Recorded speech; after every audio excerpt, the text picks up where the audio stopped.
A collaborative report from the Economic Commission for Africa and the African Peer Review Mechanism recommend that Africa establish regulatory frameworks to supervise international credit rating agencies within their jurisdictions. Now, the report aims to prevent inaccurate assessments that hinder investment by holding CRAs accountable. Now, it further suggests regulating rating publications and establishing a calendar to avoid market disruptions. The report cites recent downgrades of African countries by CRAs and emphasizes the need for effective regulation to ensure accurate ratings and enhance investment prospects. This morning, to talk about this, we have Oladipo Ajayi, who is the head, Fixed Income and FX at Chapel Hill Denham Securities. Thank you so much, Oladipo, for joining us once again on the show. Yeah, good morning. Thank you for having me on. Now, first, let me get your thoughts on the clamor for a regulatory framework for the supervision of credit ratings. What do you make of that particular call? Well, for me, it's not a bad one, though. It's just to keep the rating agencies on their toes so as to ensure that, there's some people actually looking at what they're actually doing. So it won't just be a matter of the three rating agencies just coming together to actually just shun out ratings that does not actually reflect, that is not reflective of the environment. So it makes a lot of sense that people are clamoring, and what that would do is that it will make the rating agencies to actually be more thorough in their jobs and actually to actually shun out the right ratings for most of these countries. From what obtains over time, now for these countries who get these negative ratings, how would you assess the ratings being given to them? Now, how would you assess the ratings being given to these countries in terms of the negative indices now? And are they a true reflection of what obtains in the country? And also, how does it affect their economy when they get these kind of negative ratings? First and foremost, if you have to be realistic about ratings, you have to look at it from the perspective that if I'm an investor sitting in the United States, of course, I don't get to see everything that's happening in Nigeria as a country. So what I actually rely on is the rating agencies to actually give me the full details. So, and I don't need to actually, at any particular point in time, be reading reports about what's currently happening, obtainable in your environment. All I need to do is just to check what is the ratings of the country. And most times the rating is just the capability of the company to actually make do or repay the obligation as they're when due. So I don't think there's anything wrong with that. But when you look at the ratings of Nigeria, to be realistic, I'll be right to say that the rating agencies, they are actually on top of the matter when you look at where we are and what the ratings, our current ratings. If you look at Nigeria, Nigeria is a country where, okay, good, the debt to GDP ratio is still sub 40%. Fine, it's still fall within the limit or the expected levels. But when you look at the cost of servicing debt to the revenue generating capacity, of course, you expect such ratings for countries like Nigeria. In a situation, a country that's actually currently spending like about 95% of the revenue actually to service its obligation. Of course, you don't expect such country to be indicator of maybe AA ratings. It will be abnormal for you to find countries like that there. Of course, if you go to Ghana as well, you and I can understand what's currently happening in Ghana. And it will be somehow if the rating agency have not think into action to actually further downgrade Ghana, considering what is happening. If you look at Egypt as well, Egypt is the country that during the pandemic they went on the IMF program, and IMF was able to actually help them actually stabilize. But one thing is that I think it was early last, I guess the month of March when we start seeing capital reversal, because Egypt was the country that actually enjoyed the influx of FPIs just after the pandemic. Of course, they paid heavily for it after the Fed started increasing rates. So if you look at some of those things, you will find out that most of these rating agencies, they are actually right and spot on the ratings that they are actually giving to some of the countries that we have actually mentioned. It also means that what they are rating is reflective of the happening in our environment. And I don't think they've done anything wrong in that instance. But however, that does not remove from the fact that they also need a regulator or someone, an oversight, someone that is looking at them. And by so doing, when they understand that people are actually looking, or there's a body that's also looking at what they are doing, you also put them on their toes to actually be more thorough in what they are doing. All right, Oladipo, you've actually given a thumbs up to these international rating agencies, but then there have been allegations that these ratings favor the developed economies, like the recent case of Fitch Ratings downgrading U.S. debt rating from the highest AAA to about AAA plus, that some economists said just made mild of the situation. So what do you make of allegations like this? You see, there's one thing I will be realistic about. I'm not, what we've been talking about is the African zone. If you tell me what is happening offshore, then of course I will be right to say that, of course, I will assume that we are not treated in the same way as most of these foreign guys. If you look at a country like America that's actually sitting on a debt of about $31 trillion, and when you look at the the United States reserve is now up to $500 billion. And of course, we understand that, okay, the cost of servicing that debt is like about 10% of their revenue. So which also makes sense that, okay, they have the capacity to actually service their debt. But when you look at their debt to GDP, it's not of 100, that's like about over 100%. But yet, they are given triple A ratings. I feel that with what has happened, that even I've been monitoring this thing before now, when the House was clamoring, when they were clamoring that they need to raise the ceilings for their debts, I also feel that they should have the rating agency should have done more than what they did. Actually, just taking them a notch downward, I feel that maybe they should have taken them to A rather than double A. Or maybe, of course, should have put a caveat on it that they are watching them and there's every tendency that they will likely do more if they found out that the situation still persists in that climb. So I'll be right to say that we are not treated the same way.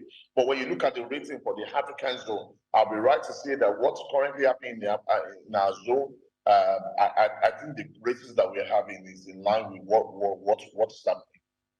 Talking about regulations now, in what forms do you think the mechanism should take? How do you think it should be designed? And how do you think it will be able to maintain factuality with the reports being given out? And will these regulatory agencies be CRAs with expanded portfolio or separate entities just for the purpose of regulation?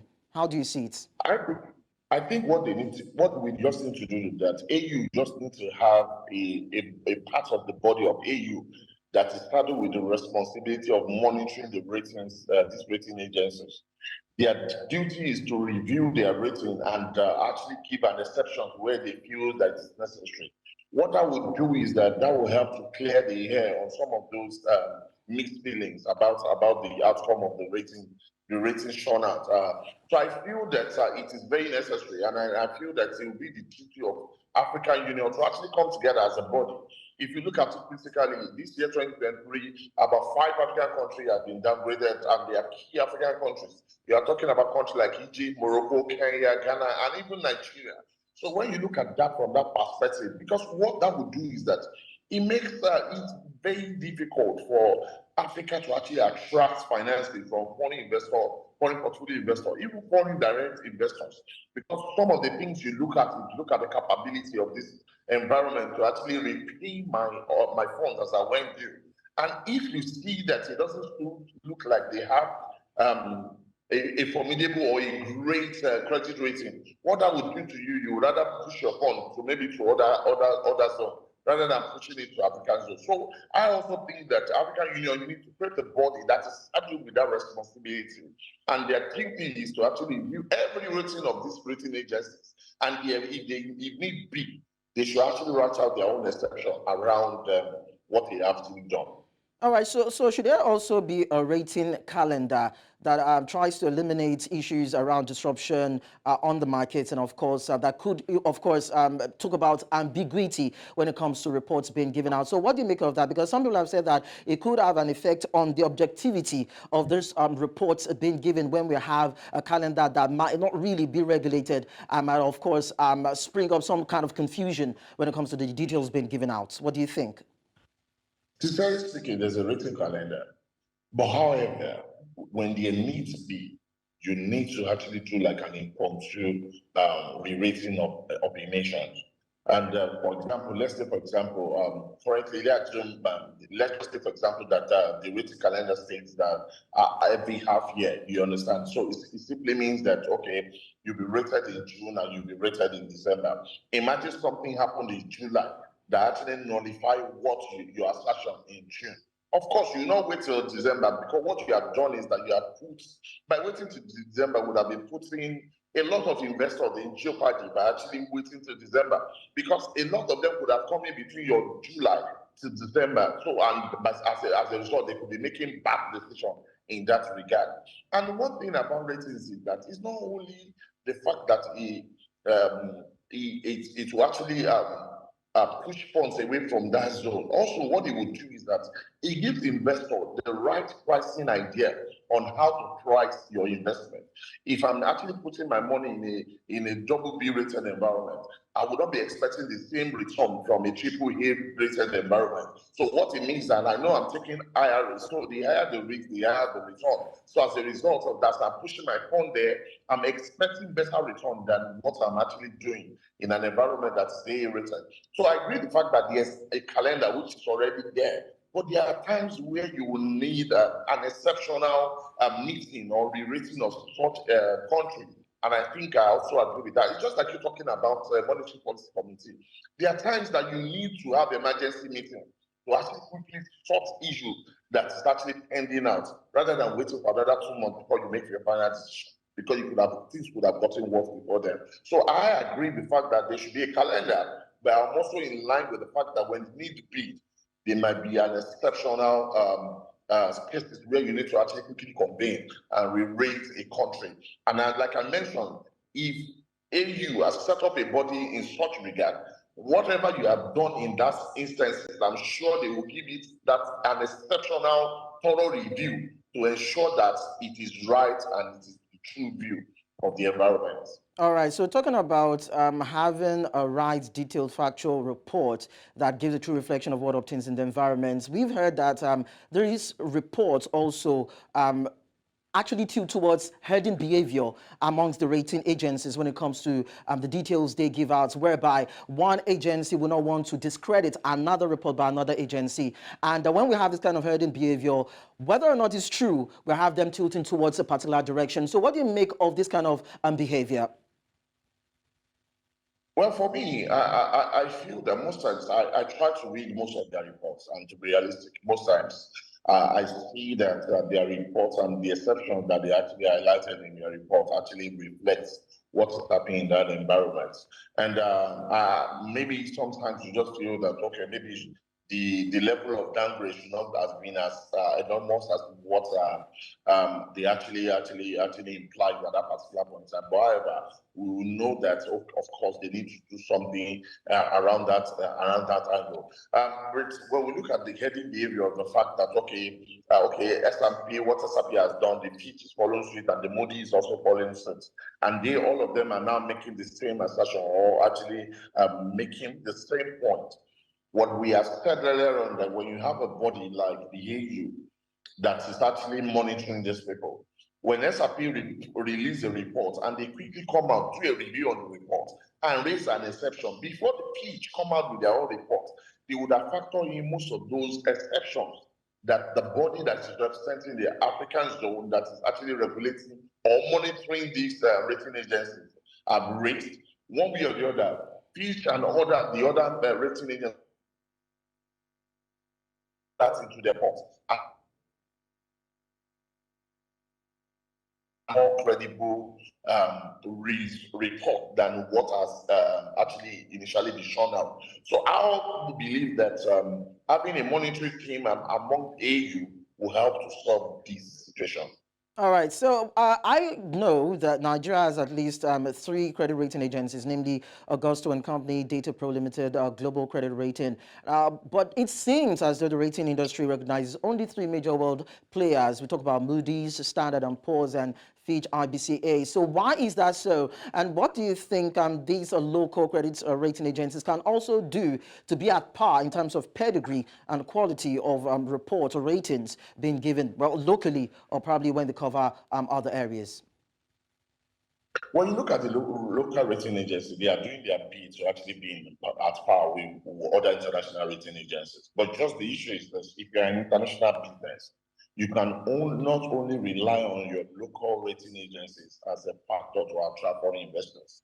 You have to actually ensure, submit your financials, submit your business, submit your environment to the international rating agencies, because that is what a lot of people are actually more comfortable with.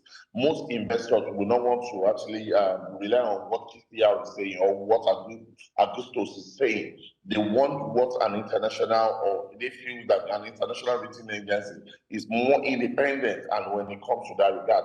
So on the local rating agency, I also think that they also need to move beyond the clan of Nigeria. They need to start extending their business to other African nations, maybe neighboring nations, like South Africa, Ghana, Kenya, and the likes. What you are trying to do is that you are moving beyond the shore of your local environment, and by so doing, one way or the other, you will start getting recognition that is above your local rating. As we speak, if most of those, maybe these two that I mentioned, if they have appearance in all African countries, one way or the other, international investors will rely on their report as a credible report that is actually showing the face of things in that environment. So for me, I think they need to actually improve their tentacle, and by so doing, that will help and bring of them on the same line with other international rating agencies. All right, definitely we hope so too, because we've also heard cases whereby these international credit rating agencies do not really have actual facts on ground coming from these local countries. And of course, because they're not familiar or not too familiar with African markets, their response or their reports might be a bit skewed. But as you have said that you trust the judgments of these international credit rating agencies, of course, it will be needed that African credit rating agencies will also up their game in this term so that they can be recognized globally. Oladipo Ajayi, Head Fixed Income and Forex, Chapel Hill at Denham Securities. Thank you so much for your time on the show. You're welcome. Thank you very much for having me on. Now, the concerted efforts of African regulators and market participants are crucial in fostering an ecosystem where accurate and reliable credit ratings contribute to advancement and prosperity of African economies. And this is as the integrity of international credit rating agencies continues to be scrutinized, with the hope that objectivity would be upheld. We'll go on a short break now. When we return, we'll bring international business stories. Do stay with us.